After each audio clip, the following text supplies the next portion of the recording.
to the Warzone Amateur Hour podcast.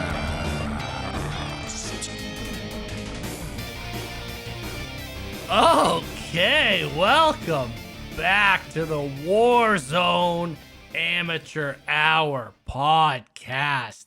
I'm standing up for this episode because it is a massive one coming at ya.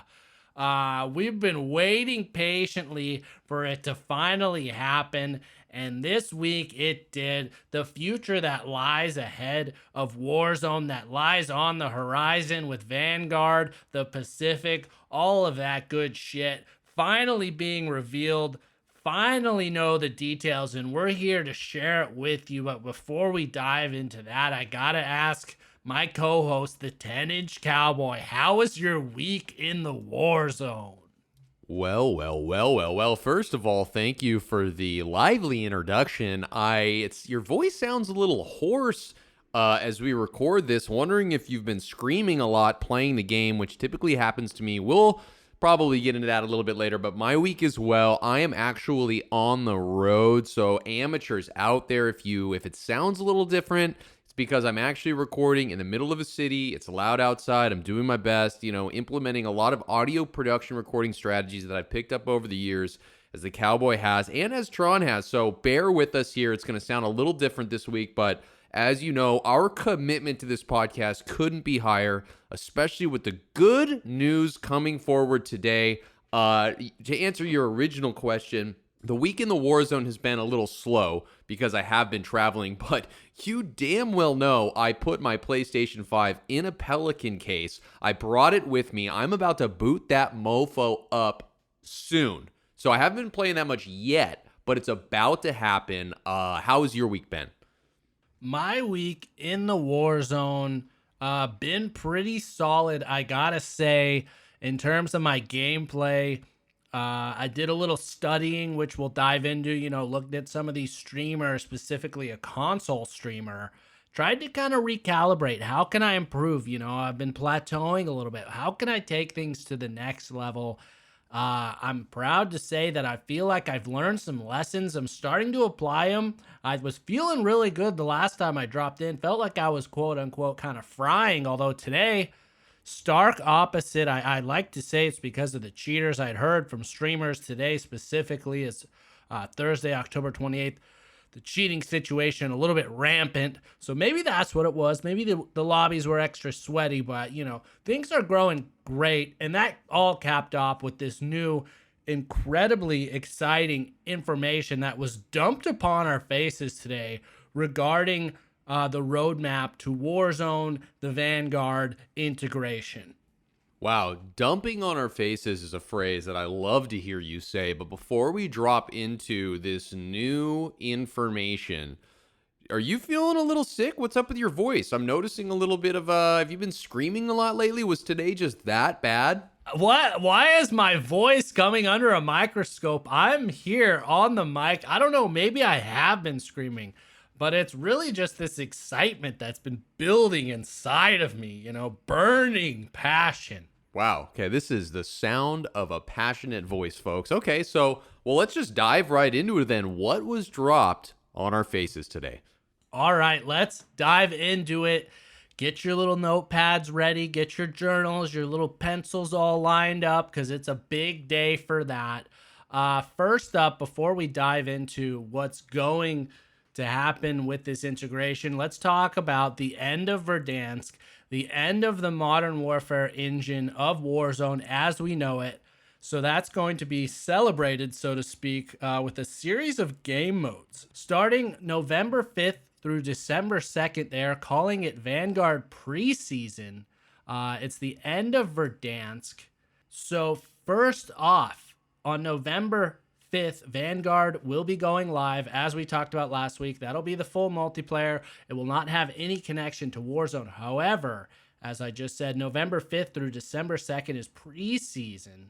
And so that's going to be your final chance to level up that Cold War Season 6 Battle Pass, level up, get those little unlocks, say your goodbyes. And then on November 18th, what they're calling is Operation Flashback begins in Warzone. And it's an encore limited time mode for Verdansk, celebrating the last 18 months of hosting over 100 million players strong in Warzone. And they ask, are you ready for your last dance in Verdansk? Okay, a couple of notes there. 100 million players. Are those unique players? There have been 100 million people around the world that have played this game, because that to me is, a true amateur and you would say a video game noob, I think is a good term for me. That seems like a large number. No, 100 million. I mean, that's a third of the United States. That's crazy. I'm inclined to believe that's unique accounts. I'm sure there's several duplicates in there, but this is a worldwide phenomenon. And we've touched on that from the beginning. And what's more remarkable is that 18 months. It's hard to believe Warzone's been going on for 18 months. And as we said, by the end of, this season 6, the start of Vanguard, that's going to be like a year's worth of Warzone Amateur Hour. I love to hear it. You got to love it. Man, 100 million unique players. I'm surprised we don't have more listeners to the pods.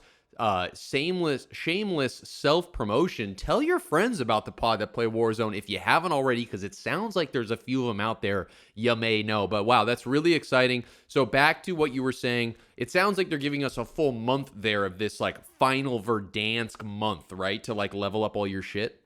Well, what's interesting is it says in Encore limited time mode, which means Encore, they're bringing back something. I'm curious, like, what it is exactly that game mode that's coming back. But so that's on November 18th, Operation Flashback, they're calling that. Then on November 24th, they're calling it the Uncover the, quote, Secrets of the Pacific event, where you'll get intel on the new map points of interest through this event's Warzone and Vanguard multiplayer challenges. Not quite sure how that's going to entail. And then finally, on November 30th and December 1st, they're calling the last hours of Verdansk. And it says, bombs away. See what happens to Verdansk before Warzone goes dark to prepare for Vanguard Season 1.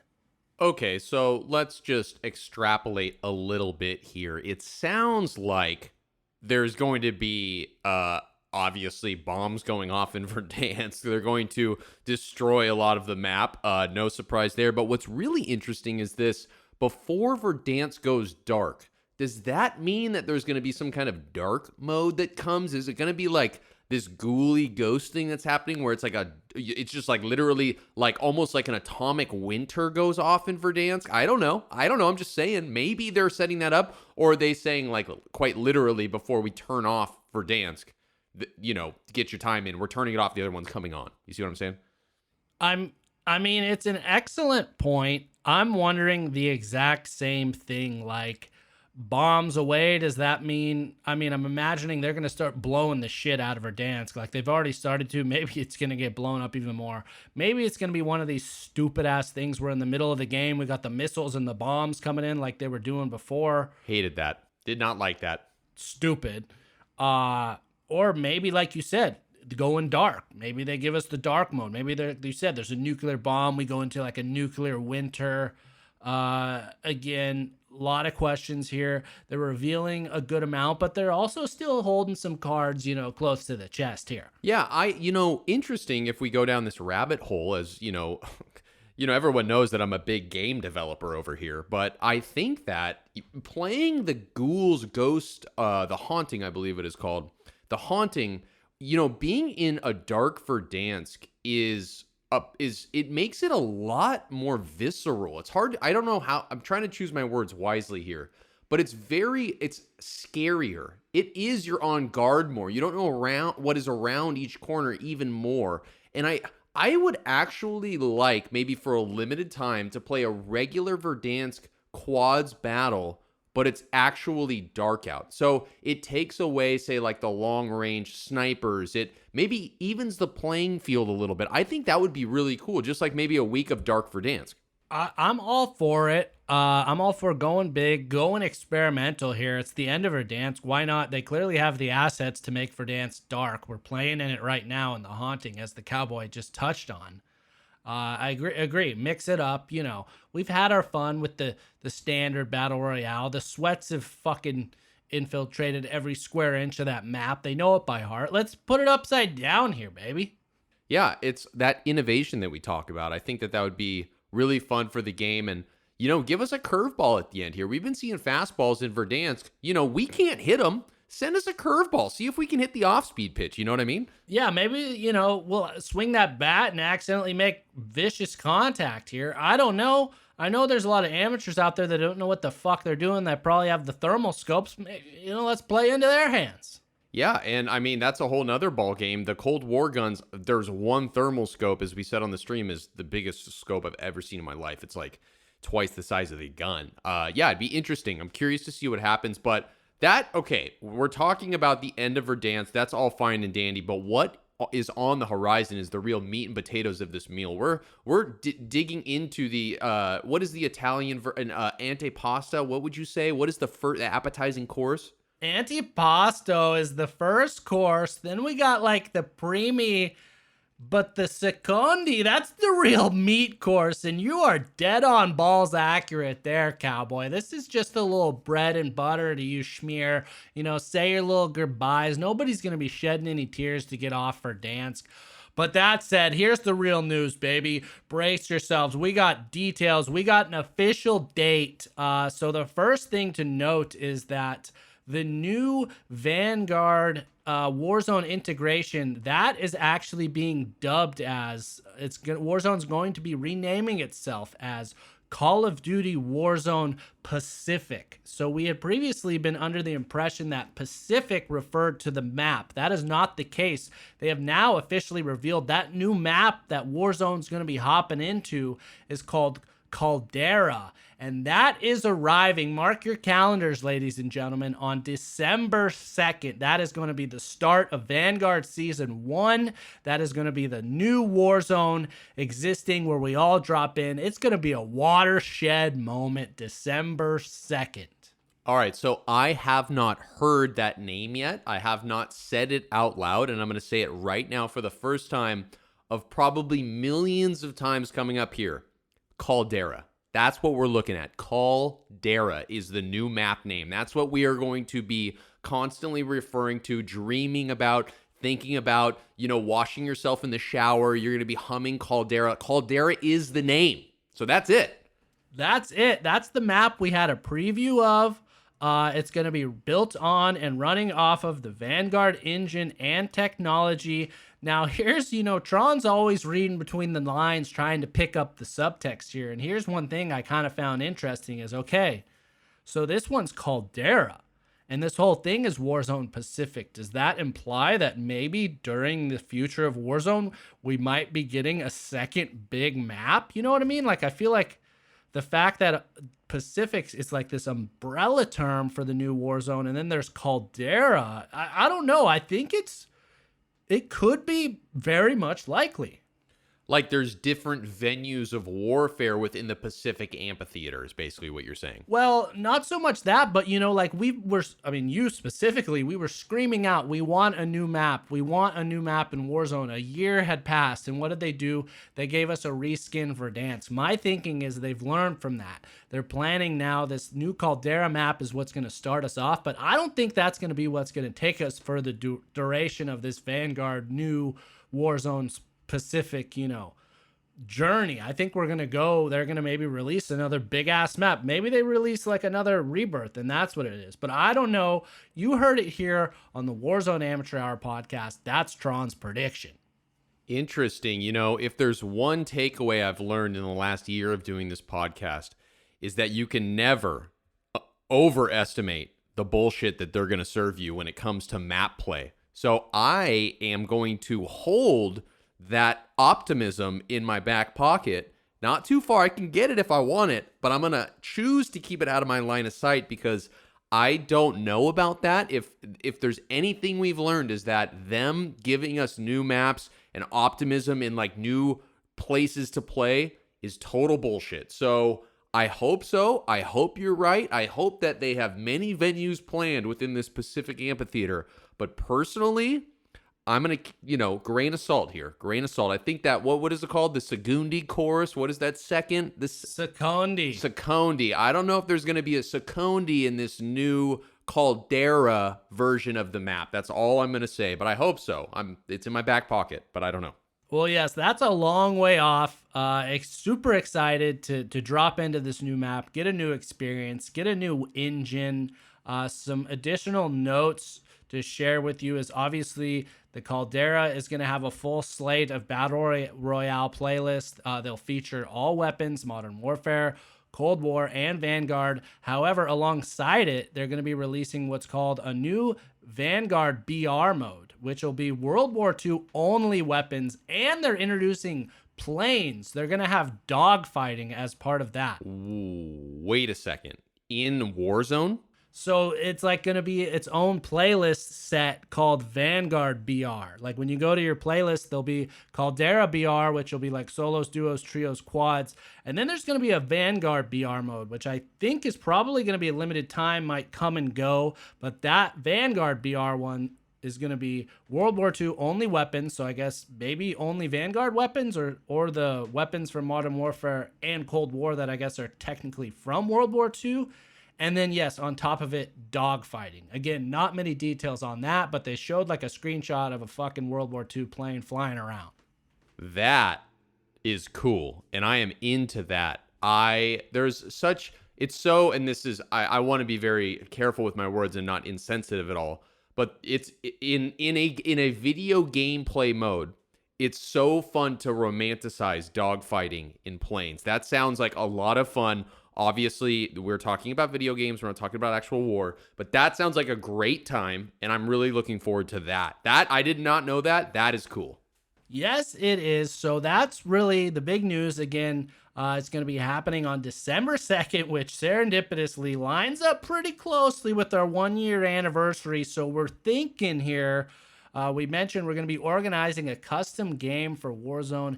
Maybe that'll be on this Caldera map. Gotta stay tuned, but I can't wait. I'm ticking down. I'm going to go maybe get one of those like advent calendars where it's like each day I open a new little thing or just punch myself in the balls once type of thing. Oh, I love those. I do those all the time. Yeah. I love those. Yeah, it's like each day leading up to Christmas, you open it up, you eat your little chocolate, you're not sure which one you're going to get. And yeah, we should do that with this, 100%. You know what? You send me one, I'll send you one. We won't tell each other what's hidden in each of the little windows you open up. Well, in terms of how far off that is, as of the date of this release, it's going to be roughly 1 month exactly till that happens. So mere weeks away, mere episodes to go until we are on Caldera map into the Warzone Pacific. Well, obviously you'll have to download a brand new game then. It sounds like the file size may be a bit smaller, so you'll be able to go delete that behemoth Warzone Modern Warfare, file that's on your console or PC. Hopefully downloading the new one little bit smaller there. They confirmed like that Vanguard as a standalone game is significantly smaller than the predecessors, so that's encouraging. Is it encouraging, or does that mean that there's less detail to it? You know what I mean?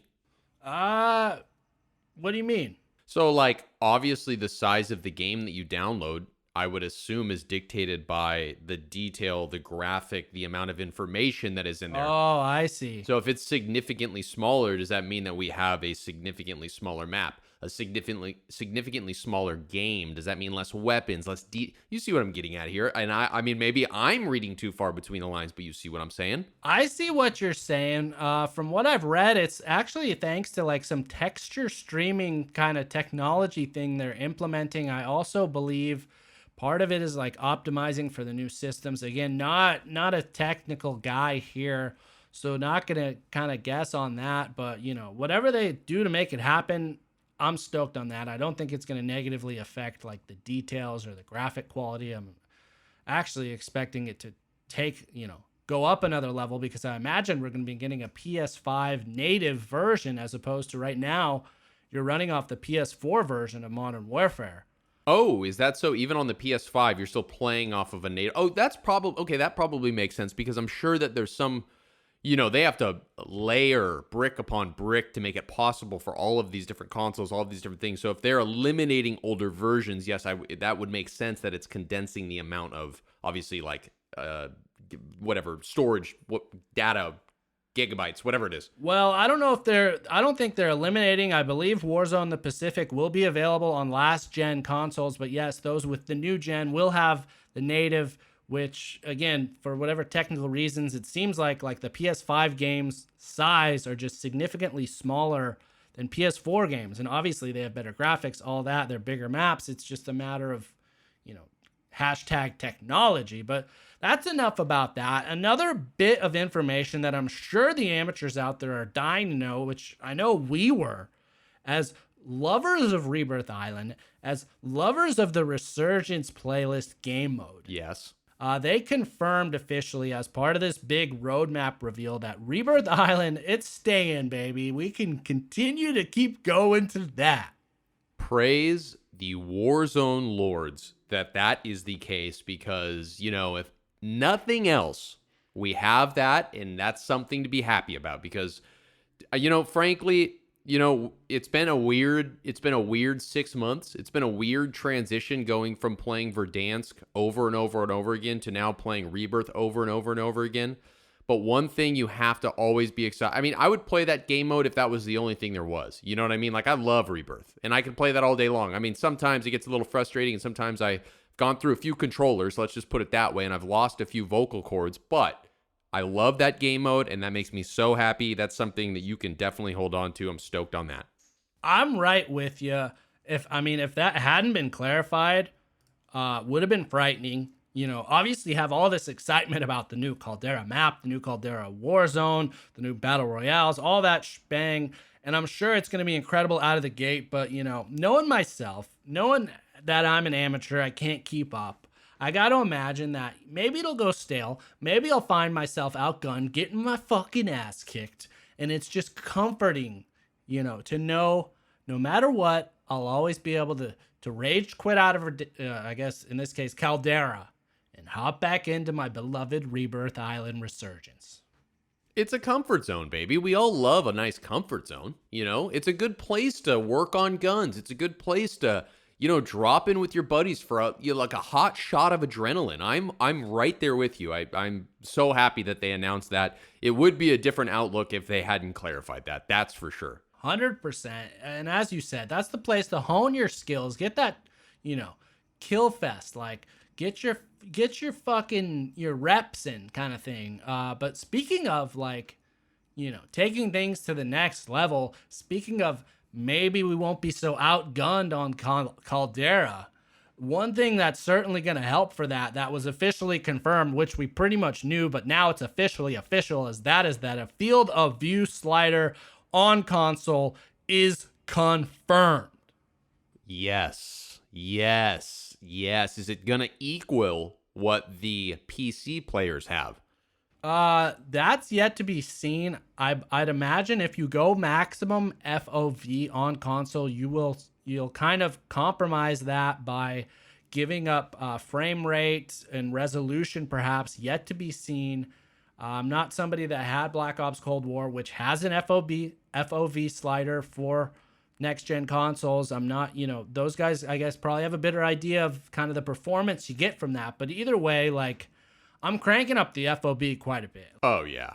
I just see myself, I'm imagining myself right now on Rebirth. We like to hang out in the headquarters areas. It's like there's those houses we're always running through. I can't see my left and right half the time. It's going to be pretty fucking magical, just that alone.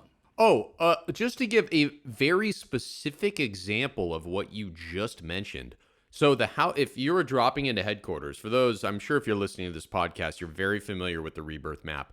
The headquarters trio of buildings, you have the headquarter building, which is, I believe, technically the one that's next to the buy typically. It's on I think it would be like the northeast end of the map, I would imagine. But you have those three. It's like a little L shape, right? You have that one near the buy. Then you have the catty corner one that is opposite prison and has the tower in it. That's another headquarter building. And then there's the one in between, right? that building that is in between, you know, it's a 2-story building. It also has a roof, but interior, you have 2 stories. When you are running, and this has happened, I can't even imagine how many times this has happened to you and I. When you push a team that is up the stairs from the first floor, you're going from the first floor to the second floor, and you're running up those stairs. I have been killed so many times pushing a team that is like, say, either on the right side of the staircase through that other little doorway or from the left side, because when you run up with the field of view on a console, you can only see the left. So you have to like quickly look both ways. If you had just a little bit more angularity in your view, you would be able to see a team that's ready to poach you from the right. Do you know what I'm saying? Oh, 100% I know what you're saying. It's really, I mean, I feel like a lot of it is indoors, but outdoors too. And what's wild is I'll be playing with a PC player. They'll be spectating me. And so they're spectating with a wider field of view, which is just kind of wild to think about. And they'll literally be like, oh, there's a plate to your left. And it's like, I have to physically hit my stick, look to the left, see like there's a plate, see there's a fucking guy, see X, Y, Z. Now You're dead. You're dead. and I play, as I mentioned, I'm playing on like a 65-inch TV, which I guess people in the community will like lambaste that, but whatever. Fuck you and your little $2,000 Sweatlord PC setup. Half y'all are playing in your mom's basement, so get on my fucking level first. But that's neither here nor there. You know, some of us play on TV. Some of us sit back on a couch, not fucking 2 inches from our little 100 million hertz monitor. So it's like, it's going to be nice to take advantage of that extra real estate to kind of level the field a little bit here. I agree. And sick humble brag with the 65-inch TV. That must be nice. And I agree. I've tried sitting closer to the monitor to like get more fully immersed on a television set. It is difficult. I think the field of view, I can't wait. I think, man, there's so many exciting changes coming up. What a time to be alive. You know what I mean? What a time to be alive. What a time to be part of the Warzone Amateur Hour podcast and our incredible community we've developed over this past year. Speaking of, our community, speaking of continuing on this journey, as our listeners well know, we're story buffs. We've been tracking the story. We've been chomping at the bit to know what's coming here. We credited the quality of the Vanguard, campaign trailer that was released, but they did release a little tiny bit of tidbit of info on that here. And they said, story-wise, we're weaving the narrative throughout the live season content so that the story will transcend the single-player campaign in Vanguard to include Warzone, to go deeper with the narrative and create one connected live game experience. That's really interesting because, to state the obvious, which we have many times on this podcast, I think disconnected may be an understatement between what is happening in the Call of Duty game and then what they're trying to push with like this Warzone. We've gone over it a million times. We don't need to say it again. Listen, if you want to hire expert storytellers, listen, we're here for you guys. It sounds like you've got it in with the Activision team. Like we'll write your storylines, but just to hear them acknowledge that there has been some sort of disconnect and that they're going to make an attempt to weave, as they put it, this together, that's exciting. I think that, think about the joys you would have if you knew what was happening. Like if there was some kind of connectivity to it, it would be, you'd feel that. It'd be like climbing a rope in gym class. You would feel the excitement, and I can't wait for that. I can't wait either. We've yet to see our first cinematic there, though the Cowboy and I are talking about kind of as a new feature here, video feature, is every time they release one of these new cinematics, we're hoping to maybe go in, do a breakdown video, post that on our YouTube, kind of give our thoughts there, really dive into, we want to be the experts here, answer the questions. Hopefully, we go along for somewhat of a fucking coherent ride this time around. That would be fantastic. Yeah, I would love to praise their storytelling and praise what they're doing. Again, I don't know a lot about game development, but I do know a thing or two about storytelling, and I would like to think that they could improve that and it would dramatically affect the user experience. So I am all about that. Curious to see. They've made claims like this before, and we have been hopeful that that's going to happen. They're definitely, I will give them credit, with this new age of Warzone coming. They are certainly pulling at the right heartstrings for the fan base. They know what we want. Will they execute it? That is to be seen. That is to be seen, and it sounds like in terms of the changes that they've made since the beta, kind of based off community feedback, the community at large, the creators seem very happy with that. Not sure how much of that's going to carry over and affect like the Warzone experience, but it's certainly positive so far, and that's exciting. But one thing final note here in terms of news that they revealed, which very exciting, kind of saved it to the end. We've talked about clans. We've talked about the old Tron back in the day with his buddies from high school, rumbling, representing, their clan well. And we've talked about how we've grown this incredible Warzone Amateur Hour regiment. Well, they announced that clans is coming to Warzone, and they said, play with friends, get rewarded. So they said the clan system is going to be replacing regiments. And clan invites friends to play together and unlock exclusive rewards by earning clan XP. You can represent your squad with a custom emblem and unique clan tag, and play with your clan members for a global percentage bonus to regular weapon operator and clan XP. Wow. The first thought I had is that if you can customize your clan emblem, we have to get a dope Warzone Amateur Hour clan emblem immediately. And this is a call out to all the talented amateurs out there.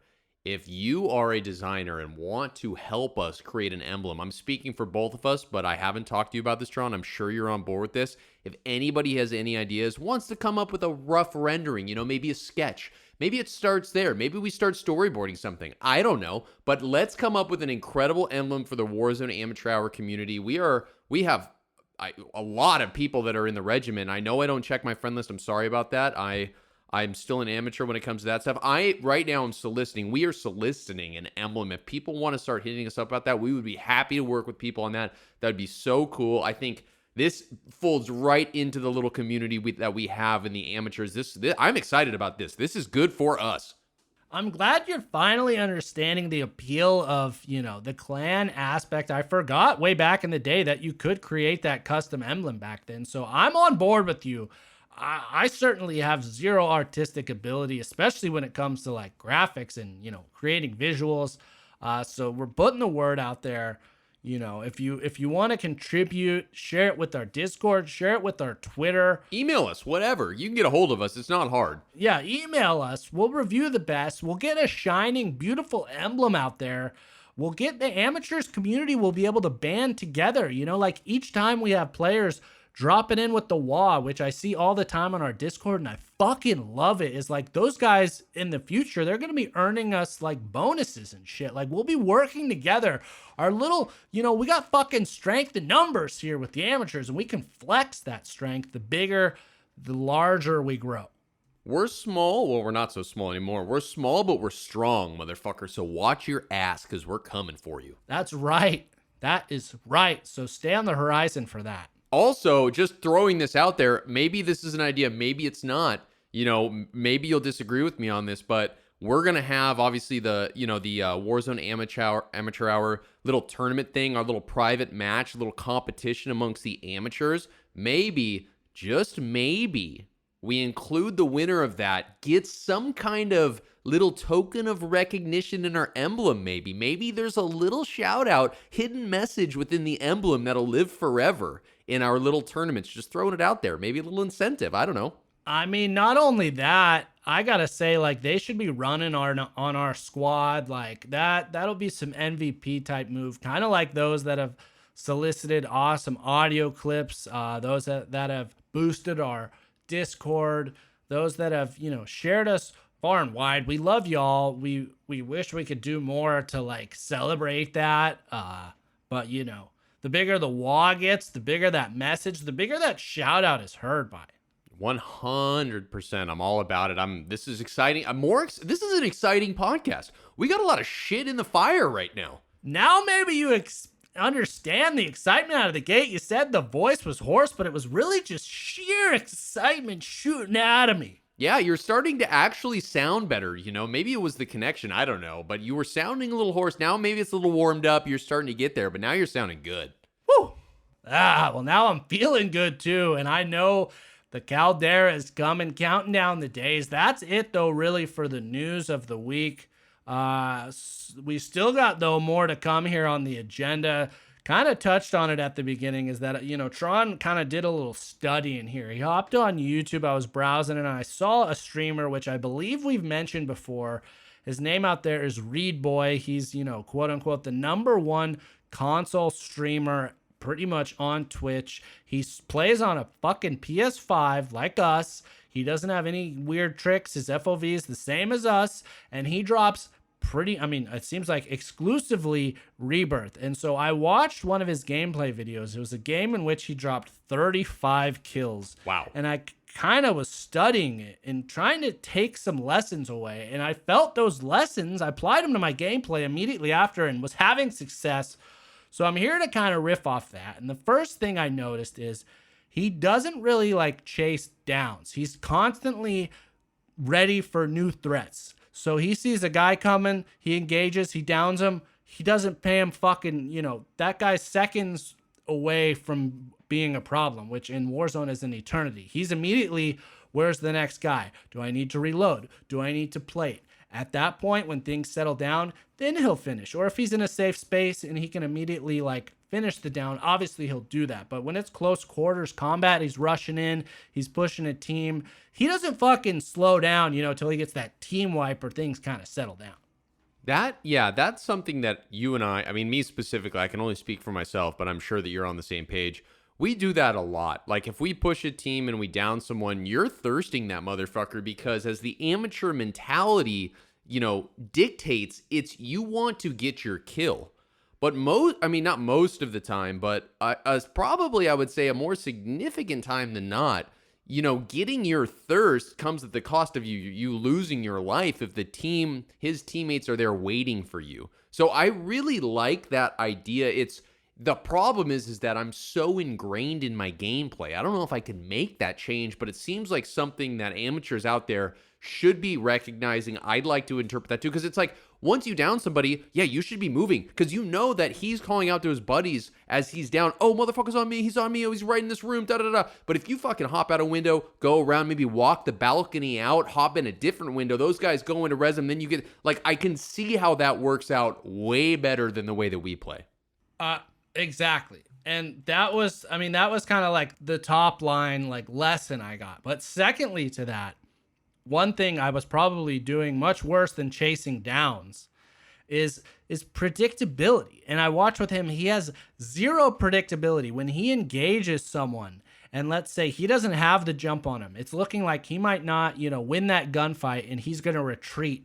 He never ever takes the same approach twice. So it's he goes through a front window, pushes a team, hops out, then he's going through the basement, looping back around, trying to get up on the roof. It's all about, you peek out of one window, you get sniped at. Don't fucking peek out of that window again. Go around. I'm so guilty of that. I do that all the time. I get in these snipe battles with people that are way better than me, and it's oh, I'm going to shoot this guy, and then I miss my snipe shot, right? And then all of a sudden, this guy is a sniper, of course, and I see his glint, and I'm like, okay, we're going to do this. And then before I know it, I'm fucking downed. That happens all the time. I'm guilty of it too, but it's more so with pushing buildings, engaging in buildings. And it's I'll hop in a window, I'll fight a guy, and then, they're chasing me or they shoot back at me. I jump out and I'll normally plate up and then go right through the same fucking window. Whereas this Reed Boy, while he's plating up, he's moving to a new location. He's finding a new approach. And so you got to think about it from the enemy's perspective. That's the worst. When you fucking fight a guy and then they go out a window and you're looking around for him, you don't see him, you have to reset.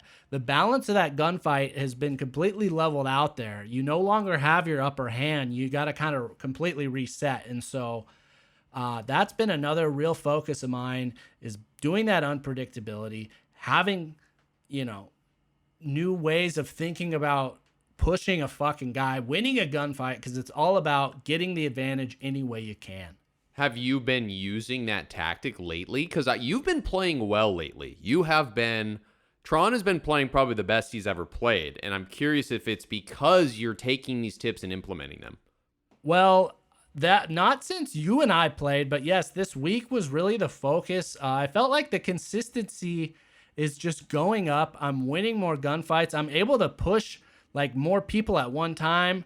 Earlier today, I had a fucking amazing moment where there was like 3 guys kind of in the gas. I third-partied the team, and instead of being a dumb shit and just immediately firing, it was like I hucked a grenade over to him. Then I shot a guy in the gas. He was down. Instead of finishing that off, I just immediately ignored him. Shot like 2 other guys. I ended up having like 4 people fucking down at once in the gas, like with one plate, kind of situation. So Did you wipe that team? What happened? I ended up getting killed in the chaos of it all, but I did collect those fucking kills, thank God. Wow. Because I was screaming on the mic. But yeah, I'm trying to, it's just helping the consistency, achieving, higher kill games on a more regular basis. If you're getting double-digit kills in Rebirth on a game-to-game basis, you are no longer an amateur, my friend. And you've been doing that consistently, I feel like. You've been getting those. Well, I'm not quite at the double digit consistently, but yeah, I think the 6, 7, 8's definitely happening more often here. And the final thing I learned from this man, Reed Boy, is patience. Like, if he knows somebody's nearby, and especially if he knows they're nearby and they don't know he is, he'll just kind of like hold on a second, because people are moving so much in Rebirth. It is like not a very campy game mode, that if you've put yourself in a pretty secure spot, you know where you're vulnerable from, you just kind of wait. It kind of goes in line with like being unpredictable. It's kind of like, let the fuckers put themselves in the vulnerable position, because so many times when I'm desperate, when I'm chasing kills, when I'm running around like a fucking dumb shit, it doesn't work out. Yeah, that's a great point. I do. And, if anyone listening to this, if you think about the way you play Rebirth, it's almost like a badge of honor to be moving quickly and constantly circling around and like looking for action. And that's all good and gravy and stuff. But if you have the wherewithal to recognize that you have another team on the ropes, or you know where they are, or they're pushing you, you always have the advantage. Well, maybe I shouldn't say always have the advantage, but you can certainly gain the advantage if you hold steady and choose a location in which you know that you can either escape if the gameplay, as your boy Reed Bay does, can get out of a window. Maybe you position yourself in a place where they have to push up these stairs. If there's multiple people and you can't get them, you can bail out a window. Like, it's instead of like that. I think that's great advice. I really do. I actually want to start implementing that a bit more, because I find myself moving around way too often, and way more often than not, I end up getting myself killed because I move too much. That's really where it's at. And hand in hand with that is like having the ADS up, because when your guns, hip fire position, like, you're not ready. If somebody comes into your sights, you're not ready. So it's all about the anticipation. Have the gun up. That goes in line with the patience. Like, wait for the motherfucker to come out. Oh, I've been doing that, and it's helped me a lot. Like, in small circumstances. I'm not saying that I implement this all the time, trust me. But if I know a team is rushing up a staircase, I will ADS and I will aim. I'll consciously be like, okay, where's their head gonna be? Where's the upper torso gonna be as they go up this staircase? Like, where does my line of sight need to be, so I am ready to hit them immediately in the most vulnerable position they're in? You know what I mean? And that has helped me dramatically. That is the difference between winning gunfights and losing gunfights. It really is. Because 100%, and it's like, when it comes to who wins a gunfight in a situation, it's not the guy that sees the other person first. It's the guy that has his ADS up and has his fucking, crosshairs on the other guy. That's the one who wins. So a lot of times I'm the one, I'll spot the fucking enemy first, but he's got his gun up and he shits all over me. And it's just a lesson, a lot of lessons from literally watching one round of a really quality console player play. Yeah, no, I think that's great. And we need to give, I feel like of late we haven't talked about like how to help the amateurs. I think this is a really productive conversation, and I think that we should do this more. I agree, but there's one more thing here. This wasn't derived from Read Boy. This is really an epiphany or kind of a change I've made the past week, especially while switching to the PPSH. And I'm calling it, your primary secondary. And the idea there behind that catchphrase is 90% of my Warzone career, my gun that I have out when I'm running around is my primary weapon, which 99% of the time is an AR. But I've realized, especially on Rebirth, it's better suits you to have that secondary, that quick reaction, that close quarters gun. That's the one you should have out, because I realized when I'm using my AR, it's not for fucking fights where I need to be like, oh my God, shoot him, shoot him, shoot him. It's like, oh, there's a motherfucker right there. Let me line him up. Bam, bam, bam. So it's like having that AR out doesn't make sense. Whereas the close quarters so many times is like, I'll be pushed, caught off guard. I'll be trying to switch to that secondary, or I'll be trying to do close quarters battle with a guy with my fucking C58 and I'm just outgunned. So that new strategy, I think, has been especially helpful for me personally. Yeah, see, I roll typically with a car and a SMG. Of late, it's been my PP, but sometimes it's a MAC-10. It had been for a bit the short range AK loadout that I had built. So I don't have that issue as much because I'm typically rolling around with my short range weapon. I'm not running around with a marksman's rifle. I'm not pushing a bit. You know what I mean? So I'm typically used to that. But if you don't do that, that's definitely something you should be doing. 100%. Certainly, I mean, early on, really early in my Warzone career, I was never using my secondary. So obviously not the case. But yeah, I think really that should be the default weapon. You should be switching to your AR more frequently kind of than you're switching, to your SMG type of thing. Yeah, 100%. That's a good categorization of that. Yes, you should be rolling with the shorter range weapon most of the time. 100%. That's what your run and gun is. And you obviously move faster with it too. It's a better way to move. Absolutely. And final kind of tidbit here to touch on, which I gotta, give credit. We mentioned this new scatter guns and scopes game mode, scopes and scatter guns on Rebirth. We kind of shit on it last week. Well, a YouTube viewer, listener, commenter commented, Russell Wells said, great show, but he couldn't believe that we didn't like scopes and scatter guns. He said, especially the 10-Inch Cowboy, because you love both shotguns and snipers. I know I don't think have hopped into that, but this week I did have a chance to do that. I got to amend my previous statement. That game mode was surprisingly fun. Really? Because we had heard some flack on that. People did not think it was that cool, and to be honest, it turned me off from playing it. Yeah, I mean, I was kind of, the only reason we hopped into it is because it had quads configuration and we had 4 people. And so we wanted to stay with Rebirth. So we're like, all right, let's try this scopes and scatter guns. I off the rip was steaming. I got one of these basic pump action shotguns. I had 3-4 kills, fucking boom. Then it was a lull in the middle of the game where I was just getting absolutely destroyed. People had the R9. Someone had a fucking Gallo they had found. So there's no loadouts at all in that game mode. It's all ground loot. But cool enough to discover was that the crossbow was one of the weapons. And so later on, I got a pretty dope crossbow kill. We ended up getting a win in our one and only game. Shout out to Paul, our Sweatlord friend, who fucking clutched it at the end for us, got us a win. But I got to amend that for Russell, for the fans of that game mode. It was pretty cool. Yeah, I haven't played it yet. Paul's a good player, friend of the pod, always coming in clutch. There's a couple of players we play with consistently that, they can clutch things, and we can't. It's just a skill that we haven't quite ascended to, and maybe that's why we're still in the amateur bracketing. You know what I mean?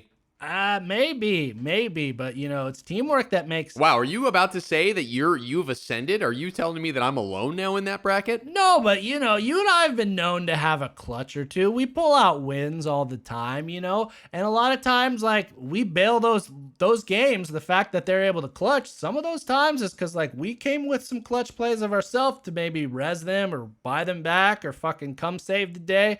I'm not saying I'm anywhere near their level, man. I'm just saying, Yeah, I got you. We can do some of this stuff. Not that we do it as frequently, but it's possible. Yeah, we can, but we don't often. I get you. All right, well, that is going to do it for us this week. Incredible episode, incredible news to share. We hope y'all are as hyped as we are.